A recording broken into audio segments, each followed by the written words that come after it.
Chapter number 2 ભાગીદારીના વાર્ષિક હિસાબો બરાબર દાખલા નંબર 14 બરાબર ધર્મ અને કર્મ મૂડીના પ્રમાણમાં એક ભાગીદારી પેઢીના નફો નુકસાન વહેંચતા ભાગીદારો છે તેમની માહિતી પરથી વાર્ષિક હિસાબો આપણે તૈયાર કરવાના છે।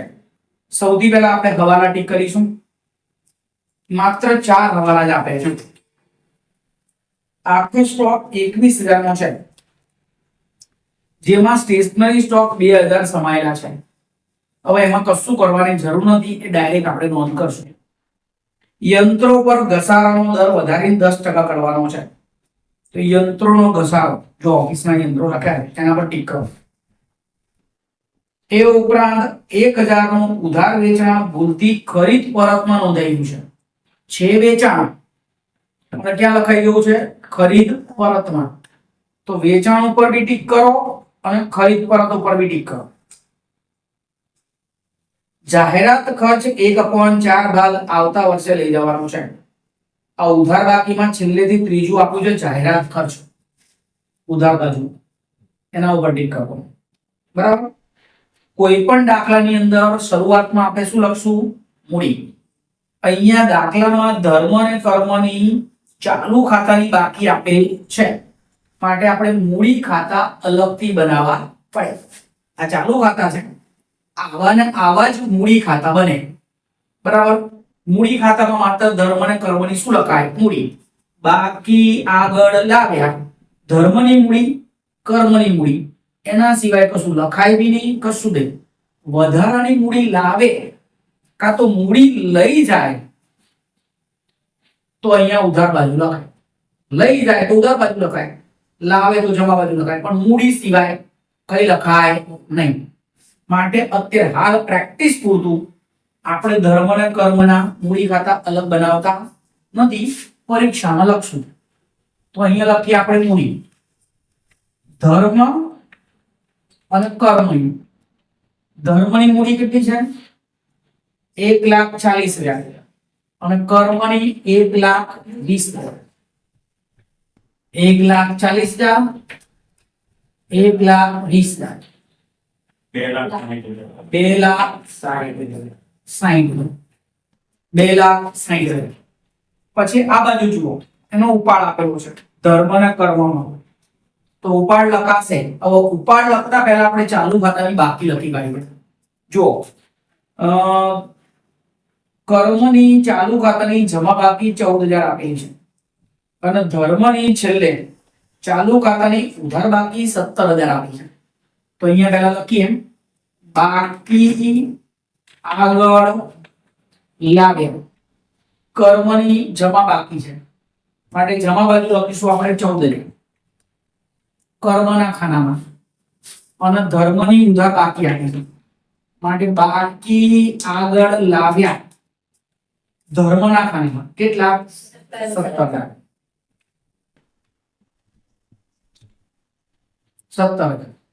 રાઈટ। ચલો હવે લખી દઈએ ઉપાડ। ઉપાડ લખાશે ચાલુ ખાતાની ઉધાર બાજુ। ઉપાડ ખાતા ધર્મનો ઉપાડ 7,500, કર્મનો ઉપાડ 5,000। આ 7,500 અને આ 5,000। હવે એના ઉપર કોઈ હવાલા છે નહીં, અહીંથી ઉધાર બાજુ ચાલુ કરીએ। સૌથી પહેલા છે શરૂનો સ્ટોક। શરૂનો સ્ટોક ક્યાં લખાય વેપાર ખાતાની ઉધાર બાજુ, એટલે વેપાર ખાતાની ઉધાર બાજુ લખીશું શરૂનો સ્ટોક કેટલો છે 15,000। એના પછી છે ખરીદી 80,000, તો એની નીચે લખાય ખરીદી લખાય 80,000। ખરીદીમાંથી સૌથી પહેલા ખરીદ પરત બાદ કરો। ખરીદીની ઉધાર બાકી હોય તો ખરીદ પરતની જમા બાકી હોય, તો જમા બાજુ જુઓ માલ પરત ઉધાર લખ્યું છે, એ શું છે ખરીદ પરત કેટલા છે 2,000। તો 2,000 બાદ કર્યા કેટલા વધ્યા 78,000 બરાબર। હવે આ બાજુ સામે વેચાણ બી છે તો વેચાણ બી લખી કાઢો। વેચાણ છે 1,20,000,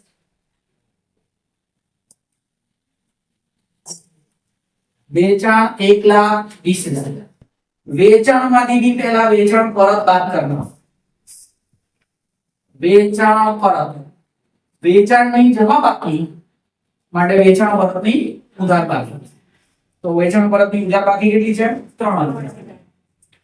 એ પણ માઈનસ કરો. 3,000 વધ્યા 1,17,000. હવે અહીંયા આપણી પાસે એક હવાલો છે કે 1,000 નું ઉધાર વેચાણ ભૂલથી ખરીદ પરતમાં નોંધાઈ ગયું. 1,000 નું ઉધાર વેચાણ છે શું? વેચાણ, અને લખાઈ ગયું છે ખરીદ પરત. તો વેચાણ છે તો વેચાણમાં શું કરવાનું? પ્લસ. નહીં નોંધેલ વેચાણ 1,000. તો વેચાણ કેટલું થઈ ગયું? 1,18,000. એ રકમ આપણે ડાયરેક્ટ 12 લખી કાઢીએ. 1,18,000. ખરીદી એ વેચાણમાં લખવાનું રહી ગયું. તો વેચાણમાં આપણે લખી દીધું એટલે પ્લસ કરી દીધું. ખબર પડે છે? ઉધાર વેચાણ નોંધવાનું રહી ગયું છે, આપણે નોંધી દીધું, પ્લસ કરી દીધું. પણ ભૂલથી ક્યાં લખાયું છે? ખરીદ પરત. ખરીદ પરત એટલે આપણે ખરીદીમાંની શું કરીએ? માઈનસ. એનો મતલબ કે આપણે 1,000 વધારે માઈનસ કરી દીધા છે. 1,000 વધારે માઈનસ કર્યા હતા ને, તો સુધારવા માટે આપણે 1,000 શું કરવા પડશે? પ્લસ કરવા પડશે. સમજાય છે? 1,000 નું ઉધાર વેચાણ ભૂલથી ખરીદ પરતમાં લખાઈ ગયું છે શું? વેચાણ. લખ્યું ક્યાં છે? ખરીદ પરત. તો વેચાણ છે અને વેચાણમાં નથી લખ્યું, તો વેચાણમાં લખીએ તો પ્લસ થઈ જાય. અને ખરીદ પરતમાં વધારે લખાઈ ગયું છે, તો ખરીદ પરત તો આપણે ખરીદીમાંથી શું કરીએ છીએ? માઈનસ. એનો મતલબ કે 1,000 વધારે માઈનસ કર્યા છે, તો આપણે 1,000 શું કરવા પડશે? પ્લસ. તો અહીંયા 1,000 પ્લસ કરવાના વત્તા ભૂલથી નોંધેલ કેટલા? 1,000. કેટલા ત્યાં? 1,000. 79. હવે જુઓ, અહીંયા અન્ય રીતે ગયેલો કોઈ માલ છે હોય તો પહેલા ચેક કરી લો, નહીં તો ખાતા રકમ આપણે બહાર લખી દઈએ. અન્ય રીતે ગયેલો કોઈ માલ હવાલામાં તો છે નહીં, બરાબર. અને કાચા સરાયમાં નજર કરજો, એમાં બી નથી, તો આ રકમ આપણે ડાયરેક્ટ ક્યાં લખી દઈએ? બહાર જ લખી દઈએ. હવે શું જાણીએ છીએ આપણે? જો વેચાણમાં પ્લસ થાય તો દેવાદારમાં પ્લસ થાય, ખરીદીમાં પ્લસ થાય તો લેણદારમાં પ્લસ થાય. વેચાણમાંથી માઈનસ, દેવાદારમાંથી માઈનસ, ખરીદીમાંથી માઈનસ, લેણદારમાંથી માઈનસ. ફરી એકવાર બોલું, ખરીદીમાં પ્લસ થાય તો લેણદારમાં પ્લસ થાય, ખરીદીમાંથી માઈનસ થાય તો લેણદારમાંથી માઈનસ થાય. ખરીદી અને લેણદારને સંબંધ છે. લેણદાર એટલે શું? સીધી વાત કે જેની પાસેથી આપણે માલ ખરીદ્યો છે એ આપણો વેપારી છે. જો મને યાદ નથી કે મેં માલ ખરીદ્યો છે, તો મને એવું યાદ હશે કે મારે પૈસા દેવાના છે, એ બી યાદ નહીં હોય. એટલે ખરીદીમાં પ્લસ થાય તો લેણદારમાં પ્લસ થાય, અને દેવાદાર વેચાણમાં પ્લસ થાય તો દેવાદારમાં પ્લસ થાય.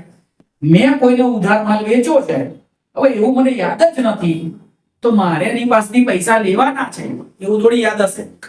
એટલે વેચાણમાં પ્લસ થાય તો દેવાદારમાં પ્લસ થાય, વેચાણમાંથી માઈનસ થાય તો દેવાદારમાં માઈનસ. તો આની બીજી બે એન્ટ્રી આવશે. તો સૌથી પહેલા આપણે દેવાદારો અને લેણદારો ગોતી કાઢો. જો અહીંયા લેણું શબ્દ લખ્યો છે, શું શબ્દ લખ્યો છે? લેણું. મેં તમને પહેલા બી કીધું છે કે દેવાદારો, ગ્રાહકો અને લેણું, આ ત્રણ શબ્દનો મતલબ એક જ થાય. ત્રણ શબ્દનો મતલબ એક જ થાય. એક જ વ્યક્તિના ત્રણ નામ એવું સમજી લો. ચિંતન, ચિંત્યો અને ચિંટુ. બરાબર. સ્કૂલમાં ચિંતન ચાલતું હોય, ઘરે ચિંટુ બોલાવતો હોય અને ભાઈબંધો ચિંત્યો ચિંત્યો કરતા હોય.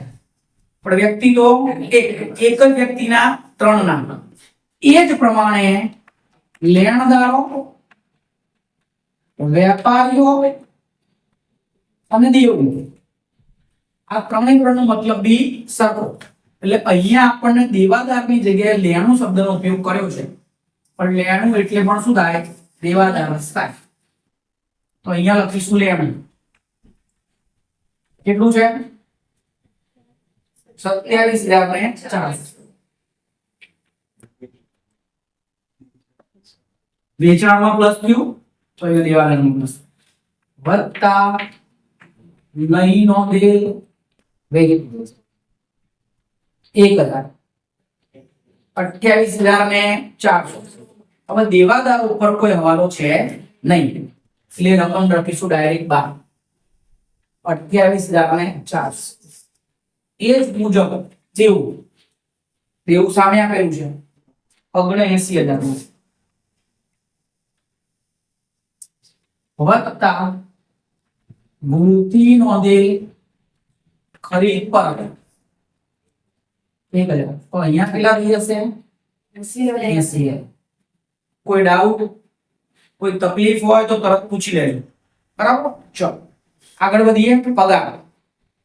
પગાર લખાય નફા નુકસાન ખાતાની ઉધાર બાજુ. પગાર કેટલો છે? 13,200. પગાર છે 13,200. હવે અહીંયા તમને લખ્યું છે રકમમાં કૌંસમાં કોઈ પણ પ્રકારની તારીખ, ટકા કે વધારાની કોઈ પણ માહિતી કાચા સરવાયામાં આપેલી હોય તો એ એક પ્રકારનો છૂટો હવાલો કહેવાય, બરાબર? તો આ બી એક છૂટો હવાલો છે. આપણે શું ભણીએ છીએ? વાર્ષિક હિસાબ. વર્ષમાં 12 મહિના હોય અને જનરલી આપણું વર્ષ 1 એપ્રિલ થી ચાલુ થાય છે અને 31/3 પતે છે. તો આ પગાર આપણને 28/2 સુધીનો જ આપેલો છે, મતલબ ગણો તો 11 મહિના થાય. હજુ 12મા મહિનાનો પગાર આપવાનો, એટલે પગાર કેટલા મહિનાનો છે? 11. તો 13,200 ભાગ્યા 11 કરો, 1200. કેટલા આયા? મતલબ હજુ 1 મહિનાનો પગાર ચૂકવવાનો બાકી છે. સમજાય છે? તારીખ કઈ આપી છે? 28 ફેબ્રુઆરી 2017. મતલબ 1 મહિનાનો પગાર હજુ ચૂકવવાનો બાકી છે. એટલે 13,200 ને ભાગ્યા 11 કરો, 11 મહિનાનો પગાર છે તો 1200 આવે. તો અહીંયા લખીશું વત્તા ચૂકવવાનું બાકી કેટલા? 1200. સરવાળો કરીશું તો 14,400. જે ચૂકવવાનું બાકી હોય એ દેવું કહેવાય. ચૂકવવાનું બાકી પગાર કેટલો થશે?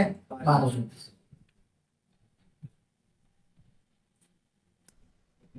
એના પછી યંત્રો.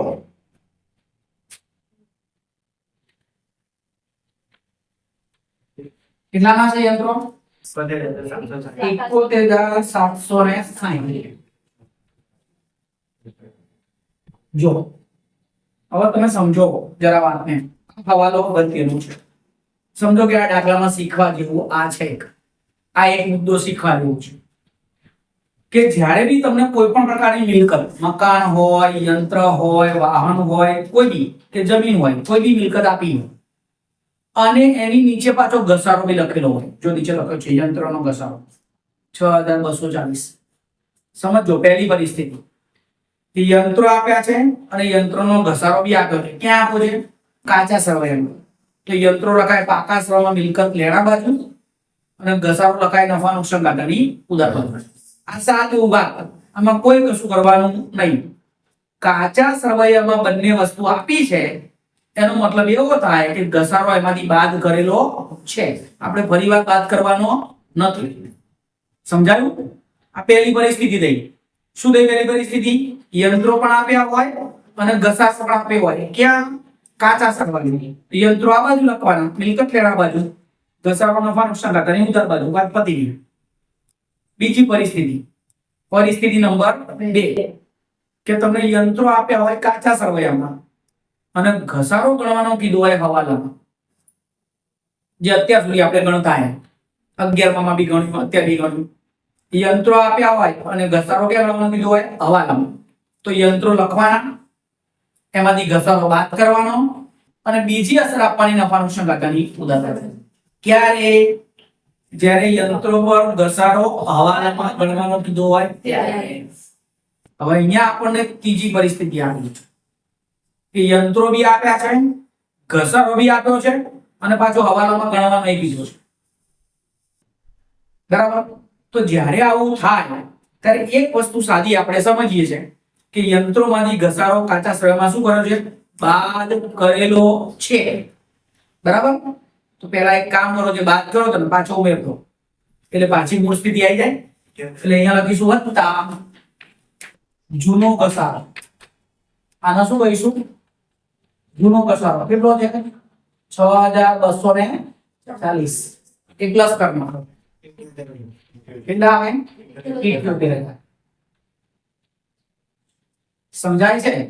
જ્યારે યંત્રો અને ઘસારો બંને કાચા શ્રવ્યમાં આપ્યા હોય અને હવાલામાં ફરીથી ગણવાના કીધા હોય તો સૌથી પહેલા યંત્રોમાં ઘસારો ઉમેર દો એટલે યંત્રોની પડતર કિંમત તમને મળી જશે. મળી ગઈ? હવે હવાલામાં શું કીધું છે કે 10% લીધે ઘસારો ગણો. નવેસરથી ઘસારો ગણી કાઢો તો 78 ના 10% કરો. આને કહેવાય નવો ઘસારો. કેટલા?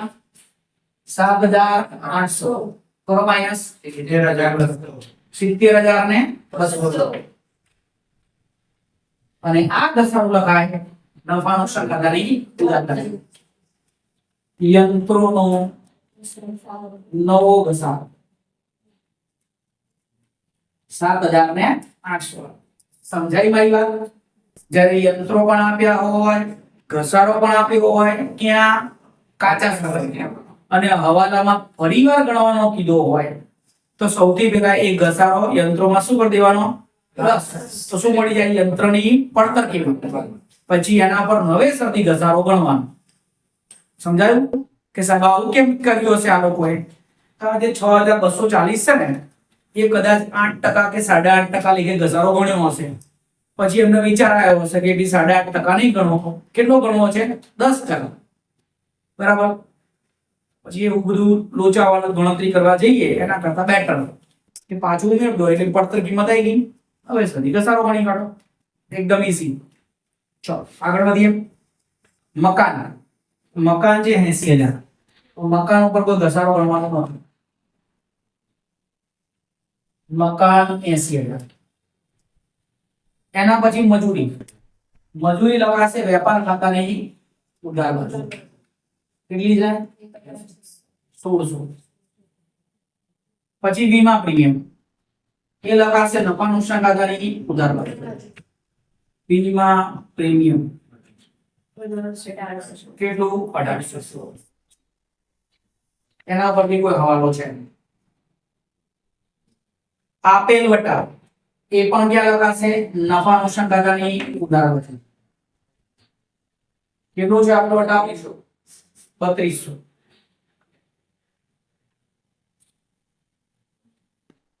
લોન ઉપર વ્યાજ. શું આવ્યું? લોન ઉપર વ્યાજ આવ્યું મતલબ લોન હશે તો લોન ઉપર વ્યાજ આવ્યું. જુઓ જરા લોન છે ધર્મની લોન છે. બરાબર. લોન ગમે તેની હોય એ શું કહેવાય આપણા માટે? દેવું જ કહેવાય. માટે અહીંયા લખાશે ધર્મની લોન.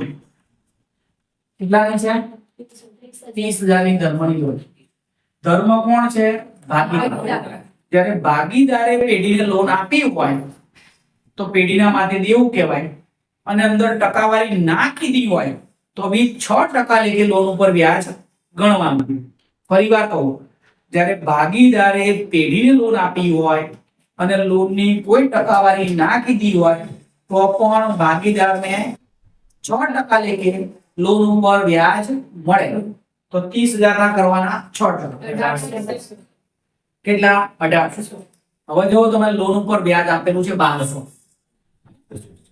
તો અહીંયા પહેલા લખીશું લોનનું વ્યાજ. લોનનું વ્યાજ કેટલું છે? 1200. અને આપણે ગણ્યા કેટલા થયા? 1800. મતલબ 1200 ચૂકવી દીધા છે, ઉપરના 600 ચૂકવવાના બાકી છે. વત્તા ચૂકવવાનું બાકી કેટલા? 600. તો અહીંયા થશે 1800. જે ચૂકવવાનું બાકી છે એ દેવું છે,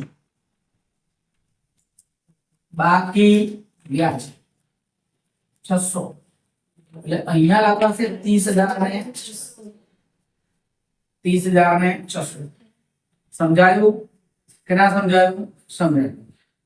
ચલો પછી છે ફર્નિચર. હવે એના ઉપર બીજો હવાલો છે. ફર્નિચર કેટલાનું છે? 87 લાખ. ફર્નિચર છે 87.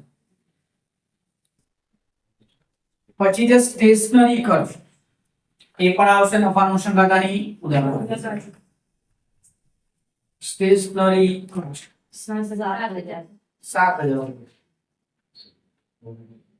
સ્ટેશનરી ખર્ચ, સ્ટેશનરી ખર્ચ ઉપર હવાલો છે, બરાબર? ચલો તો આ 7,000 લખીશું આપણે અંદર. હવે આખર સ્ટોક જે છે એમાં 2,000 રૂપિયા સ્ટેશનરી સ્ટોક છે. આખર સ્ટોકમાં 2,000 રૂપિયા શું છે? સ્ટેશનરી સ્ટોક છે. એટલે આખર સ્ટોક થઈ ગયો 19,000, બરાબર? પણ તમે એવું સમજો કે હું 4,000 રૂપિયાની સ્ટેશનરી લાવ્યો. કેટલા લાવ્યો? 4,000 ની સ્ટેશનરી લાવ્યો. એમાંથી 1,000 રૂપિયાની સ્ટેશનરી પડી રહી છે, હજુ વપરાઈ. તો આ વર્ષનો મારો સ્ટેશનરીનો ખર્ચો 3,000 જ કહેવાય. ભાઈ જે 1,000 રૂપિયાની સ્ટોક વધ્યો સ્ટેશનરીનો સામાન, એ શું મારે ફેંકી દેવાનો? ના, એ આવતા વર્ષે વાપરવાનો. સમજાયું? તો અહીંયા જે સ્ટોક છે ને એ મારી મિલકત કહેવાય. કદાચ મને દુકાનમાં પાછો આપી દઉં ને તો બી મને એના પૈસા મળે, બરાબર? તો અહીંયા સ્ટેશનરી ખર્ચ 7,000 છે, પણ એમાંથી 2,000 નો સ્ટોક તો શું થયો છે? વધ્યો છે. તો માઈનસ સ્ટોક 2,000. તો આપણો સ્ટેશનરીનો ખર્ચો આ વર્ષનો 5,000 જ કહેવાય. અને આ જે સ્ટોક વધ્યો છે સ્ટેશનરીનો, સ્ટેશનરી સ્ટોક એ 2,000 આપણે શું કહેવાય? મિલકત. પછી જાહેરાત ખર્ચ. જાહેરાત ખર્ચમાંથી 1/4 ભાગ આવતા વર્ષે લઈ જવાનો છે. તો જાહેરાત ખર્ચ લખીશું આપણે અહીં. જાહેરાત ખર્ચ કેટલો છે? 36,000. જાહેરાત ખર્ચ છે 36,000. એમાંથી 1/4 36,000 ના ચોથો ભાગ કરો. 9 ચોક 36, 9,000. 9,000 ક્યાં લઈ જવાના છે? આવતા વર્ષે. એટલે માઈનસ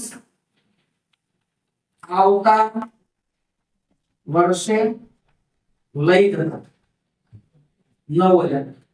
એટલે આ વખતનો સ્ટેશનરીનો જાહેરાતનો ખર્ચો છે 27,000. અને અહીંયા લખીશું કે આપણી મિલકત થઈ ગઈ, માટે એને લખીશું જાહેરાત ઉપલબ્ધ ખાતે. કેટલા? 9,000. એ આવતા વર્ષે લઈ ગયા. એ આપણે અત્યારે શું છે? મિલકત. આવતા વર્ષે વાપરીશું.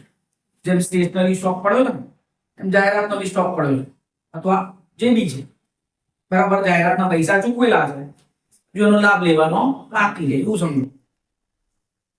રોકડ સિલક. રોકડ સિલક પણ આપણી શું છે? મિલકત. કેટલી? 51,200. 51,200. ચાલુ ખાતું ધર્મનું જે આપણે લખી કાઢ્યું, આ બાજુ આવી ગયો જમા બાજુ. મૂડી ખાતા ધર્મ અને કર્મના મૂડી ખાતા લખી કાઢ્યા. વેચાણ લખી કાઢ્યું. માલ પરત ઉધાર લખી કાઢ્યું. દેવું લખી કાઢ્યું. મજૂરીના બાકી દેવા એ લખી કાઢ્યું. દેવું કહેવાય. મજૂરીના બાકી દેવા 700. આ કાચા સરવાળામાં આપણે લઈને એક જ ધરાવે દેવું છે, એટલે મૂડી દેવા પાછું. ધર્મની લોન આપણે લખી કાઢી. મળેલ વટા કોઈ પણ પ્રકારની આવક એ આપણા માટે ક્યાં લખાશે? નફા નુકસાન ખાતાની જમા કરશે. મળેલ વટા 6,600. 6,600. Bank overdraft. બેંક ઓવરડ્રાફ્ટ એટલે આપણું બેંક પ્રત્યેનું દેવું. બરાબર, આપણું બેંક પ્રત્યેનું દેવું. Bank overdraft POD 28. અને ચાલુ ખાતા કરવાના 14,000 જે લખી કાઢ્યા છે. બરાબર, કાચું સરવૈયું અહીંયા પતી ગયું છે. હવે હવાલા જોઈએ. આખર સ્ટોક 21,000 નો છે, એમાં 2,000 તો શું છે? Stationery stock. તો આખર સ્ટોક કેટલાનો થઈ ગયો? 19,000 નો. જ્યારે હવાલામાં આખર સ્ટોક હોય તેની 2 અસર આવે. પાકા સામાન મિલકત લેણા બાજુ અને વેપાર ખાતાની જમા બાજુ. માટે અહીંયા લખીએ આખર સ્ટોક 19,000. અને બીજું લખીએ અહીંયા આખર સ્ટોક 19,000. યંત્રો પર ઘસારો લખાઈ ગયો. એની બીજી અસર પણ અપાઈ ગઈ. ઉધાર વેચવા વાળો હોલ પતી ગયો અને જાહેરાત ખર્ચનો હોલ બી પતી ગયો. ચલો આનું ટોટલ કરો. 1,37,000. 1,37,000. 41,400. 1,37,000. 41,000 ને આને કહેવાય કાચો નફો. બરાબર, તો અહીંયા લખીશું આપણે કાચો નફો 41,000 ને 400. આપણી પાસે જગ્યા છે જ, ટોટલ આપણે અહીંયા મારશું 41,400 + 600. શેર વધારે આવશે ઉધાર બાજુ. ઉધાર બાજુનું ટોટલ વધારે છે. કેટલું વધારે છે? 61,000. 61,000. ઉધાર બાજુનું ટોટલ છે 61,000. આ 61,000 માંથી 41,400 13,000. આ જે 13,000 રૂપિયા ડિફરન્સ અહીંયા વધ્યો તો આને કહેવાય ચોખ્ખી ખોટ. યાદ રાખો, જો ઉધાર બાજુનું ટોટલ વધારે આવે તેને ખોટ કહેવાય અને જમા બાજુનું ટોટલ વધારે આવે તેને શું કહેવાય? નફો. તો અહીંયા ઉધાર બાજુની ટોટલ વધારે આવ્યું 61,000 માટે ડિફરન્સ ની રકમ વધશે આ બાજુ. માટે નફા નુકસાન ખાતાની ખોટ એટલે એને કહેવાય ચોખ્ખી ખોટ. એ ખોટ લખશું આપણે અહીંયા ચોખ્ખી ખોટ 13,000. અહીંયા લખશું આપણે 13,000. અહીંયા લખશું આપણે 13,000. આ 13,000 ને કહીશું આપણે વેચણી પાત્ર ખોટ. તો વેચણી પાત્ર ખોટ વેચી દેવાની ધર્મ અને કર્મ વચ્ચે. પર રકમની શરૂઆતમાં આપણને કીધું છે કે ધર્મ અને કર્મ મૂડીના પ્રમાણમાં નફો નુકસાન લે છે. કયા પ્રમાણમાં? મૂડીના પ્રમાણમાં. તો આપણે મૂડીનું પ્રમાણ કાઢવું પડે. તો એના માટે એક સાદી વાત, જો ધર્મની મૂડી કેટલી છે? 1,40,000.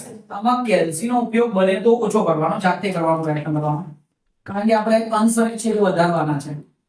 1 2 3 4 1 2 3 4 કેટલા વધ્યા? 14 અને 12. 7 દુ 14 અને 6 દુ 12. તો આવું આપણને 7/6.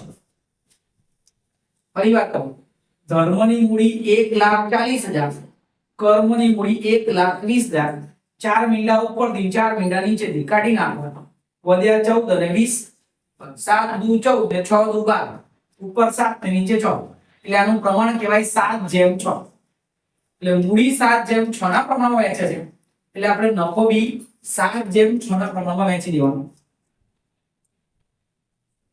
6 અને 7 કેટલા થાય? 13. એટલે 7,000 ધર્મના અને 6,000 કર્મના. બરાબર, આને કહેવાય વહેંચણી પાત્ર ખોટ, જે અહીંયા લખી રાખો. વહેંચણી પાત્ર ખોટ ધર્મની 7,000, કર્મની 6,000. કોઈ ચાલુ ખાતાનું ટોટલ મારતી વખતે આવું ધ્યાનમાં રાખો કે બંને સવાથી કોઈ પણ બાજુ ટોટલ વધારે આવી શકે. ઉધાર બાજુ બી આવી શકે, જમા બાજુ બી આવી શકે. ધર્મમાં જમા બાજુ કશું છે જ નહીં. માટે એનું ઉધાર બાજુ ટોટલ જ વધારે આવશે 31,000 ને 500 એ લખીશું આપણે અહીંયા 31,500 31,500 આને કહેવાય બાકી આગળ લઈ ગયા આ બાજુ 14,000 વધારે છે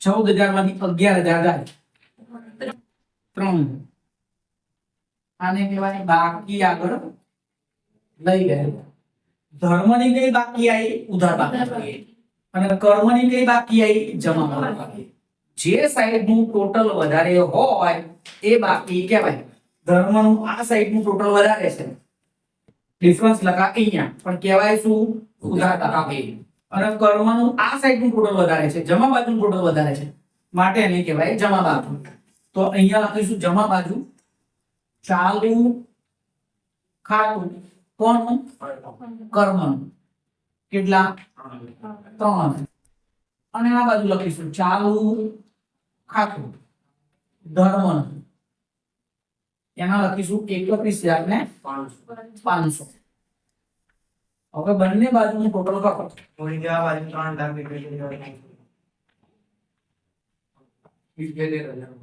ત્રણસો 3,78,300 જમા બાજુ 3,78,300 મિલકત લેણાનું ટોટલ